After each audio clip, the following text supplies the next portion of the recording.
ನಮಸ್ಕಾರ ವೀಕ್ಷಕರೇ, ನ್ಯೂಸ್ 24 ಕನ್ನಡ ಚಾನೆಲ್ಗೆ ಸ್ವಾಗತ. ತೊಗರಿ ಬೆಳೆಗೆ 12,500 ರೂಪಾಯಿ ಬೆಂಬಲ ಬೆಲೆ ಸಹಿತ ನಿಗದಿಪಡಿಸಬೇಕೆಂದು ಒತ್ತಾಯಿಸಿ ಜನವರಿ 20ರಂದು ಎಪಿಎಂಸಿ ಕಚೇರಿ ಎದುರಿಗೆ ಪ್ರತಿಭಟನೆ ಹಮ್ಮಿಕೊಳ್ಳಲಾಗಿದೆ. ಈ ತಿಂಗಳ ಜನವರಿ 20ರಂದು ಎಸ್ಕೆಎಂ ವತಿಯಿಂದ ಕಲಬುರಗಿಯ ಎಪಿಎಂಸಿ ಕಚೇರಿ ಎದುರುಗಡೆ ರೈತರಿಂದ ಎಲ್ಲ ಜಂಟಿ ರೈತ ಸಂಘಟನೆ ನೇತೃತ್ವದಲ್ಲಿ ಬೃಹತ್ ಪ್ರಮಾಣದ ಪ್ರತಿಭಟನೆ ಮಾಡಿ ಅವರಿಗೆ ಮನವಿ ಪತ್ರ ಸಲ್ಲಿಸ್ತಾ ಇದ್ದೇವೆ.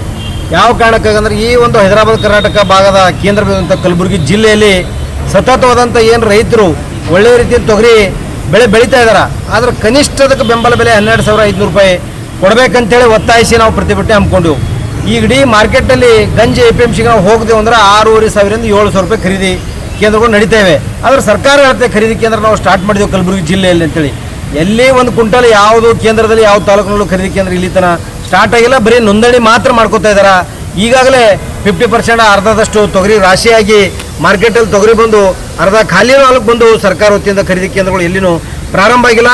ಈ ಭಾಗದ ತೊಗರಿ ಬಗ್ಗೆ ಮಾತಾಡ್ತಕ್ಕಂಥ ಕೇಂದ್ರ ಮತ್ತು ರಾಜ್ಯ ಸರ್ಕಾರ ಎರಡೂ ಸರ್ಕಾರಗಳು BJP ಆಗಲಿ ಕಾಂಗ್ರೆಸ್ ಆಗಲಿ JDS ಆಗಲಿ ಮೂರೂ ಸರ್ಕಾರ ಕೂಡ್ಕೊಂಡು ರೈತರ ನೆರವಿಗೆ ಧಾವಿಸಬೇಕಾಗಿತ್ತು, ಬರಬೇಕಾಗಿತ್ತು.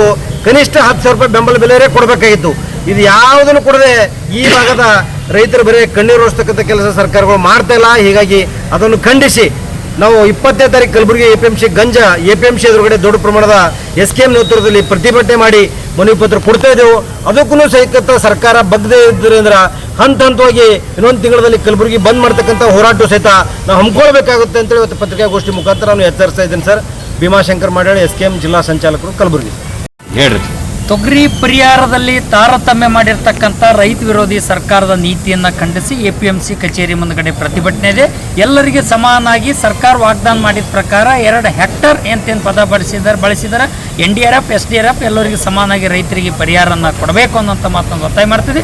ನಾಳೆ ವಿಶೇಷ ಏನು ಅಧಿವೇಶನ ನಡೆಸ್ತಾ ಇದ್ದಾರೆ, ಆ ವಿಶೇಷ ಅಧಿವೇಶನದಲ್ಲಿ ತೊಗರಿ ಬೆಳೆಗಾರರ ಇಶ್ಯೂವನ್ನು ತಗೊಳ್ಬೇಕು, ತೊಗರಿಗೆ ಬೆಂಬಲ ಬೆಲೆ ಕೊಡಬೇಕಂತ ರೀತಿಯಲ್ಲಿ ಹೆಜ್ಜೆ ಹಾಕಬೇಕು, ಮತ್ತು ರಾಜ್ಯ ಸರ್ಕಾರ ಇನ್ಸೆಂಟಿವ್ ಕೊಡ್ತಕ್ಕಂಥ ಪ್ರಯತ್ನ ಮಾಡಬೇಕು, ರೈತರ ಸಾಲ ಮನ್ನಾ ಮಾಡ್ತಕ್ಕಂಥ ಪ್ರಯತ್ನ ಕೇಂದ್ರ ಸರ್ಕಾರ ಕೂಡ ಮಾಡಬೇಕು ಅನ್ನೋಂಥ ಮಾತನ್ನು ಒತ್ತಾಯ ಮಾಡ್ತಾ ಇದ್ದೀವಿ. ಇವತ್ತು ಅದಕ್ಕಾಗಿ ಬೆಳೆ ವಿಮೆ ಹಣ, ಒಬ್ಬ ರೈತರಿಗೆ ಬೆಳೆ ವಿಮೆ ಹಣನ ಜನವರಿದಲ್ಲಿ ಡಿಸೆಂಬರ್ದಲ್ಲೇ ರಿಲೀಸ್ ಬಿಡುಗಡೆ ಮಾಡ್ಬೇಕು, ಇಲ್ಲಿ ತನಕ ಮಾಡಿಲ್ಲ. ಬೆಳೆ ವಿಮೆ ಹಣನ ಬಿಡುಗಡೆ ಮಾಡಬೇಕು. KMF ಮಾದರಿಯಲ್ಲಿ ತೊಗರಿ ಬೆಳೆಗಾರರನ್ನು ಸಂರಕ್ಷಣೆ ಮಾಡಬೇಕು. ತೊಗರಿ ಬೆಳೆ, ಕರಿಬೇಳೆ, ಉಳುಬೇಳೆ ಉಣ್ತಕ್ಕಂಥವ್ರು ಎಲ್ಲರೂ ಕೂಡ ಇದರ ಬಗ್ಗೆ ಧ್ವನಿ ಎತ್ತಬೇಕು ಅಂತಕ್ಕಂಥ ಮಾತನ್ನು ಒತ್ತಾಯನ ಮಾಡ್ತಾ ಇದ್ದೀವಿ. ಇದು ನಿಮ್ಮ ನ್ಯೂಸ್ 24 ಕನ್ನಡ ಟಿವಿ ಮಾಧ್ಯಮ, ನಿಮ್ಮ ಮನೆಯ ಮಾಧ್ಯಮ. ನಮ್ಮನ್ನು ಬೆಂಬಲಿಸಿ ಮತ್ತು ಬೆಳೆಸಿ. ಪ್ರತಿದಿನ ಪ್ರತಿಕ್ಷಣ ಸದಾ ನಿಮ್ಮೊಂದಿಗೆ.